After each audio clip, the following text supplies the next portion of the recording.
बिहार की एक आदिवासी बेटी जो देश के लिए जीना चाहती थी, देश के लिए मरना चाहती थी, उसको खाकी का भूत सवार था, खाकी का रौब सवार था। लेकिन समय का एक सा एक चक्र बदला। उसका दुर्भाग्य कहिए कि वह बेटी देश के लिए तो नहीं कुर्बान हो सकी, लेकिन एक दरिंदे ने उसे अपनी दरिंदगी का शिकार बना दिया। बेटी बिहार पुलिस पर का परीक्षा देकर घर वापस लौट रही थी। इसी दौरान रास्ते में एक दरिंदे ने उसे अपनी दरिंदगी का शिकार बनाया और फिर उसे उसकी निर्मम तरीके से हत्या कर दी। हत्या के बाद पूरे बिहार में उबाल मचा, बवाल हुआ और अपराधी जेल गया। नमस्कार, आदाब, सत श्री अकाल। मैं हूं शैलेश यदुवंशी और आप देख रहे हैं आदर्श न्यूज़ 108 का कहानी एपिसोड। आज की कहानी बिहार से है। बिहार का एक जिला लगता है पश्चिमी चंपारण। पश्चिमी चंपारण वही जहां से महात्मा गांधी ने देश की आज़ादी की बिगुल फूंकी थी। पश्चिमी चंपारण अपने आप में कई ऐतिहासिक महत्व को लेकर जाना जाता है। पश्चिमी चंपारण जहाँ बिटियार है, जो नेपाल से सटा हुआ इलाका है। पश्चिमी चंपारण में एक परिवार रहता था, बगहा जिले में ही। वह परिवार आदिवासी समाज का था, जिसमें 3 भाई बहनें और एक माता पिता रहते थे। उसमें परिवार जो है बड़ा सुखी जीवन जीता था। मजदूरी करके पिता जो है अपने बच्चों की पढ़ाई कराते थे। लेकिन उसमें एक बेटी थी जिसके अंदर बिहार पुलिस में जाने का ललक था। या तो बिहार पुलिस में भर्ती हो जाए या सेना में भर्ती हो जाए, उसकी तैयारियां जोरों पर चल रही थी। 2015 में बेटी मैट्रिक फर्स्ट डिवीजन से पास करती है। 2017 में इंटर की परीक्षा सेकेंड डिवीजन में पास करती है। परिवार के अनुसार जो उसका जो इच्छा होता है, उसका जो भाई होता है, वो बताता है कि बहन कहती है कि मैं बिहार पुलिस में जाऊंगी और जो अपराधी हैं उन पर नकेल कसूंगी। परिवार बड़ा सुखमय जीवन जीता है। मजदूर तो ज़रूर होता है, लेकिन उस मजदूरी करके जो पढ़ाई लिखाई बड़ा ठीक ढंग से चलती है। इसी दौरान 14 मार्च 2021 को बिहार पुलिस के द्वारा बिहार पुलिस की परीक्षा आयोजित की जाती है। इसमें जो बेटी होती है वो जाती है बेतिया के कॉलेज में। उसका सेंटर क्या होता है, वो परीक्षा देने जाती है।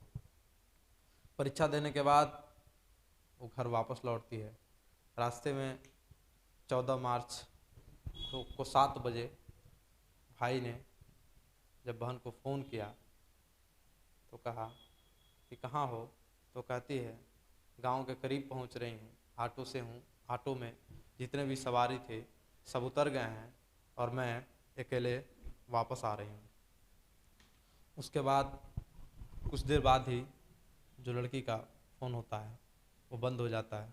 परिजन चिंतित हो जाते हैं कि आखिर फ़ोन बंद होने के बाद वो कहाँ गुम हो गई। अगले ही दिन चिउटहा थाने में गुमशुदगी दर्ज कराते हैं। इसी दौरान बिहार के ही सेमरा थाना क्षेत्र के प्रतापपुर नहर के किनारे एक लड़की का तेजाब से जले शव मिलता है, जो अर्धनग्न होती है। पुलिस इस लड़की की शिनाख्त कराने की कोशिश करते हैं।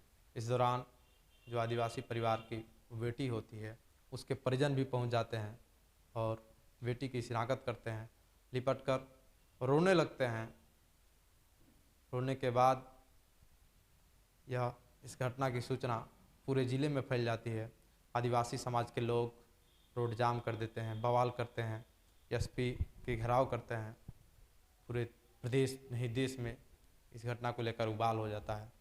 पुलिस इस घटना की कड़ी से कड़ी जोड़कर खुलासा करने में जुट जाती है। इस दौरान वो जो लड़की का फ़ोटो होता है उसकी शिनाख्त कराई जाती है। यह लड़की किस ऑटो में बैठकर और वहाँ से चली थी। फ़ोटो के बाद जो आरोपी होता है राजू, इस घटना का जो मुख्य आरोपी होता है राजू, वो मिल जाता है। स्थानीय लोग बताते हैं किसी टेम्पू में बैठकर वो लड़की जा रही थी। जब पुलिस लड़के आरोपी से मुलाकात करती है, आरोपी को हिरासत में लेती है, तो पहले वो गोल मटोल करता है, वो बुलाना चाहता है, वो इधर उधर घुमाता है। वो कहता है कि मैंने दूसरे टेम्पू में बैठा दिया, अलग अलग बयान देता है। पुलिस इस मामले की पूरी गहनता से छानबीन करती है। तभी वो पूरे जो भी घटना जिस तरीके के किया रहता है वो बताता है कि मैंने ही इसके साथ दरिंदगी की और उसके बाद कहीं इस घटना का खुलासा ना हो जाए, इसलिए मैंने इसकी हत्या करके शव को फेंक दिया।